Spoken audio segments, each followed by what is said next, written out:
Alright, hey you guys! It is TsubakiSwagg and I'm coming to you with my review of Gangsta episode 10, and I can't remember what the name of this episode is. I fail at life. But other than that, this episode was pretty epic, if I do say so myself. You know, like in the last couple of episodes we've seen like the Cristiano family and Miss Cristiano, the little miss.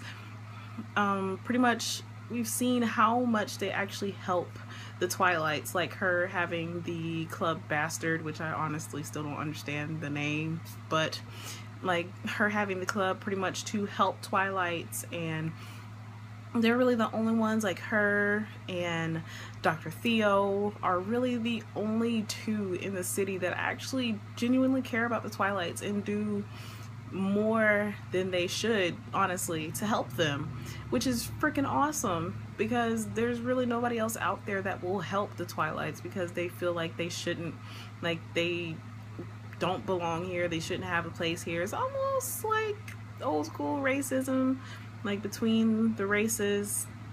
So I can understand how the Twilights feel, but I mean, in some ways I still don't, because they, for example, they have a shortened lifespan, I guess, to compensate for the epicness of their like abilities. They would normally only live to be like in their early to mid 30s, which freaking sucks, because I think if that's the case, Nick is probably on his last legs. But they normally only live to be in their mid to late 30s, and that's if they are able to use Caliber or are able to get it. If not, then their lifespan is completely shortened. Like, they can have convulsions, their body temperature drops, and it's just a whole list of things that will happen if they're not able to take that drug, but the drug also kills them faster. So it's a lose-lose situation in that case. I mean, with Caliber you do get to live a little bit longer, but your lifespan is still short. Or you cannot take it and you pretty much die almost immediately. Well, maybe not immediately, but you die a lot faster that way. So from both aspects, that really freaking sucks if you think about it that way. But just this episode, because like we saw in the last couple of episodes with the whole anti-Twilight raid and what's her face, Delico's sister Erica popping up with that kid with sharp teeth, and them really like messing them up,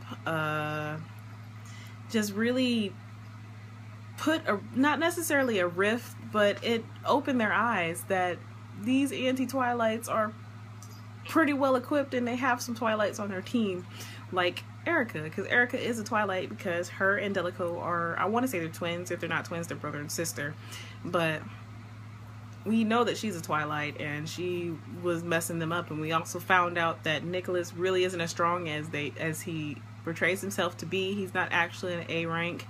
He's actually a B rank, but because he overdoses on Caliber is what makes him stronger, and he's able to draw out his abilities, which I think in a way actually does make him even more awesome if he's able to take out A ranks and he's only a B rank. I mean, that's just me. I don't know. I think that's pretty epic that he is able to do that, even though he is supposed to be a B rank. But I mean, that's still pretty freaking awesome. Delico can't even do all that, and he's a D. But I mean, I don't know, maybe that's just me. But other than that, also in this episode we got to see that Marco and Constance are actually a thing. Like, I guess they're married, and Marco wears Constance's ring. I guess, well, Gal said that it is a curse pretty much, because him wearing Constance's ring will not allow him to die regardless of what's happening, which I think is pretty awesome, because he can't die until he comes back to her. I mean, I wouldn't want my husband to die either. So I mean, I'm happy that he made it, because he's pretty freaking awesome. But this new group of people, and it really freaking sucks when you think about it this way, because everybody keeps telling Alex that she needs to leave, she needs to get out, she needs to get away from the handyman, she needs to get out of the city, because she's not going to do anything with her life as long as she stays there, and if she leaves she'll be able to find her brother and blah blah blah. And her brother's already in the city, and he's been like within walking distance of her several times, which really sucks if you think about it that way. But other than that, it's just, it freaking sucks because she left her brother there for Barry, and then Barry ended up abusing her and getting her hooked on drugs and making her a prostitute and all this kind of stuff, and she just left her brother there.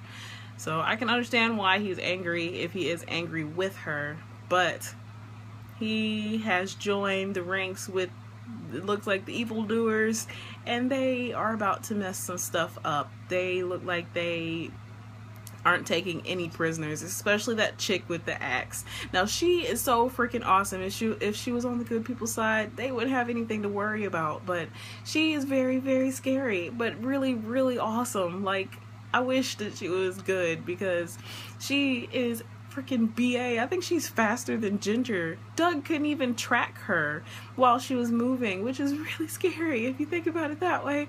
But just that whole last part of the episode, like when Doug had to go to Bastard, where Gal was, when they were talking on the phone, when he had to go there and he was getting escorted by those two guys, and the chick just came out of nowhere and was murdering them, like literally murdered them, cut the other dude in half, and Doug barely even got away. I still don't even believe he will be able to get away, because as fast as she was moving, she would be able to catch up with him in no time, which is really scary. But other than that, this episode was freaking awesome, and I'm so ready to see next week's episode, because like we also got to see a little bit of a softer side with Nick, and we also got to see like why Dr. Theo does what he does, like helping the Twilights and all that good stuff. And I think that Nick might have a thing for Alex. I don't know, I can't tell, because he just sits and watches her sometimes, which is really, really weird considering the fact, I mean, it's not weird because he's deaf, but because he can't talk and he just sits and looks at her is a little creepy. But maybe that's just me, I don't know. But other than that, this episode was freaking awesome, and I can't wait to see next week's episode, because it looks like it is about to go down, especially with these new people introduced, like the chick and like the people that Warwick said that he'd never seen before. They were unfamiliar faces, and we all know that Warwick remembers everything, like literally remembers everything, and it's a disorder that he has in his brain where he can remember everything he sees, I guess everything he hears, everything. So that's really creepy but awesome all at the same time. So yeah, I'm really looking forward to next week's episode. I can't wait to see what happens. But as always, I would love to hear how you guys felt about this episode. How do you feel about the way things turned out? But please remember to comment, thumbs up, and subscribe. It helps out a whole lot. And this is TsubakiSwagg saying adios.